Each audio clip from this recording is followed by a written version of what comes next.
ఈ మహాశివరాత్రి రోజు ఉపవాసం చేస్తే సంవత్సరం మొత్తం ఉపవాసం చేసిన పుణ్యం ఆయన అకౌంట్ లో పడుతుంది. ఏ మొత్తం చెప్పులు వేసుకోవద్దు, చీపురు తాకకూడదు, కాళ్ళకు చెప్పులు వేసుకోకూడదు, విడిసిన బట్టలు ఉతుక్కోవద్దు, ఎంగిలి గిన్నెలు ఎంగిలి అంట్లు తోమడం లాంటి పని చేయకండి. ఎన్నైనా నాకు తీసి పక్కన పడేయండి, ఉపవాసం ఉండండి. ఇది మహాశివరాత్రి పర్వదినాన్ని ఎంత నిష్ఠతో పాటిస్తే ఆ జీవుడి జన్మ అంత పావనం అయిపోతుంది. సాధ్యమైనంత వరకు ఆ రోజు ఉపవాసం ఉన్న వాడి యొక్క శరీరం పరమ పావనం అయిపోతుంది.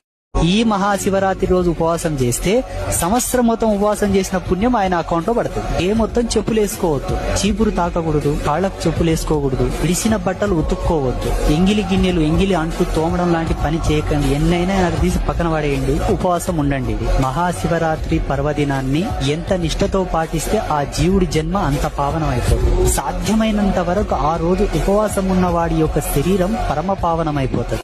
ఈ మహాశివరాత్రి రోజు ఉపవాసం చేస్తే సంవత్సరం మొత్తం ఉపవాసం చేసిన